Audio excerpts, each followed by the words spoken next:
Say hello. Welcome back to 9 Years in China with old teacher Kenny.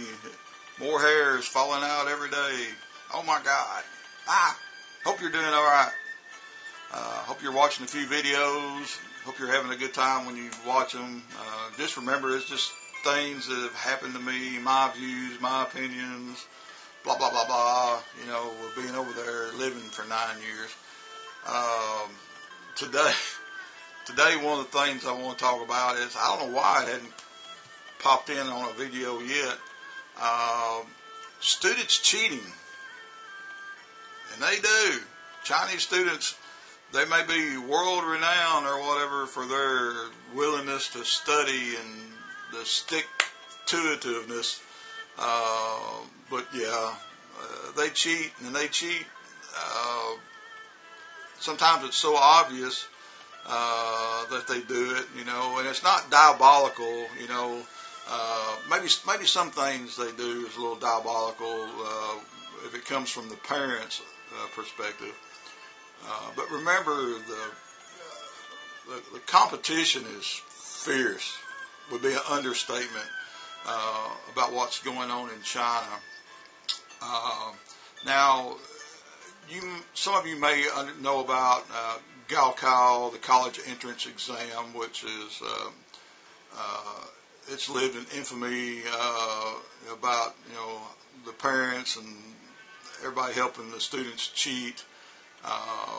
You know, and it got so bad in a few places when I first came to China that they had to actually, you know, parents were sending messages and all kinds of stuff, you know, with answers, supposedly answers on the exam, and they had to bring in a whole new set of teachers and stuff to actually give these tests and make sure they weren't being cheated on. But for me, the lowly oral English teacher, you know, cheating was a little different. But I think all this stems from, you know, the demands they have on them, because it's extensive. It really is. And I always knew they did a little bit, you know, but the way they did it, it's almost impossible to cheat in a spoken English class. Understand that, unless you have some kind of written exam. And from time to time, you know, I would work on their listening, and usually some kind of dictation, like verses from a song that you could easily understand, or a poem, you know, like something from Robert Frost, for instance. And I would do that just to see how they're doing, because when they have their bigger tests, their English majors test or the college English, the CET, they have to listen to native speakers, and it may be an American or a British guy or an Australian or something, and so they have to listen to us. But I noticed during one dictation, when I was in Shangzhou, when I really noticed how bad it really was, I was given some dictation, and like I said, it's probably Robert Frost poem or, you know, John Denver song or something like that. And I had gave the dictation, and later when I was grading it, remember, I knew my kids, and when I got to grading how many words they missed, it was like everything was a carbon copy. You know, each student, like if they sat over here in the right side of the class, all those students missed the exact same words. They spelled exactly the same, all kinds of stuff like that.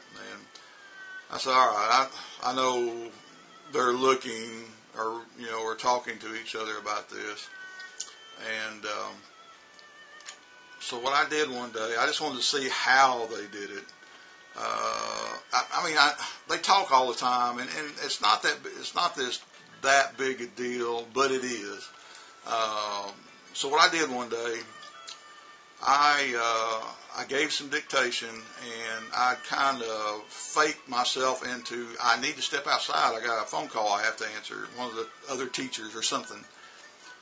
And I just gave this dictation, and So I walked outside and closed the door.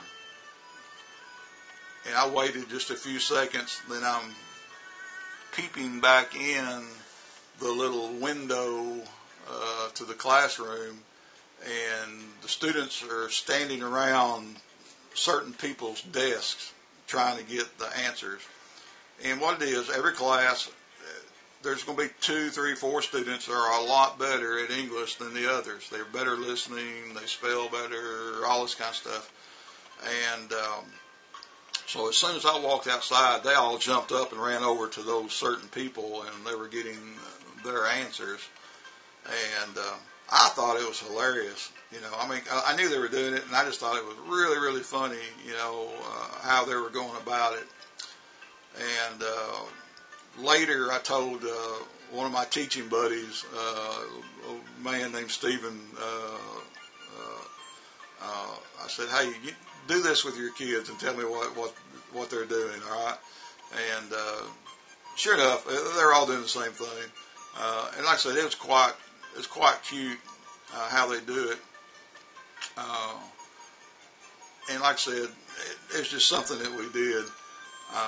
But it can get really serious, though, and their willingness to go that extra mile sometimes to cheat on a test, it's pretty bad. I mean, it goes from the classic writing on their hand or something like that to actually even getting a copy, finding out what the test actually is. And usually the listening is a big deal, but in all the bigger English tests, you know, it covers all the categories. And tell you how bad, and I'd heard this a few times, but this is also when I was still in the Shong Show for some reason or not. I had one of my good girls come up to me after CET, and she said, I guess it's bothering her a little bit, and she said, teacher, our whole class cheated on CET. I said, what? Your whole class cheated? And she goes, yeah. You know, and I'm thinking, well, how did you do it? What happened? What, you know, tell me a little more. Your secret's safe with me. And here's the deal. The class paid the teacher 40 yen per student. So teacher knocked down about $1,600 given the CET test. So that's how they did it. Can you imagine if that happened here in America, where the students paid the teacher to get the right answers so they could get that high score? Oh my Lady Gaga. And I knew this had happened. I'd heard it several times, so I knew it did happen, but I never had anybody actually tell me, be honest and just tell me, our whole class cheated. So it can get pretty extreme. It's almost unfathomable that a teacher would do this, but hey, they don't make a lot of money. I can see a teacher being persuaded, and it may even been the teacher's idea. You know, I don't think a student said, hey, if we give you some money, will you give us the answers? There's no telling how that actually came about. So anyhow, think about this. What would the students here in America, if they wanted to cheat on a test, what would they have to go through?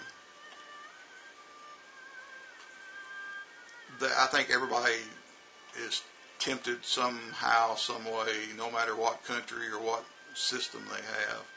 So anyhow, a little bit of story about cheating in China. Don't forget, subscribe to my channel. Enjoy the videos. Enjoy these little stories. I'm not lying to you. It's just the way it happens, okay? Have a great day, and we'll talk to you soon. So bye-bye.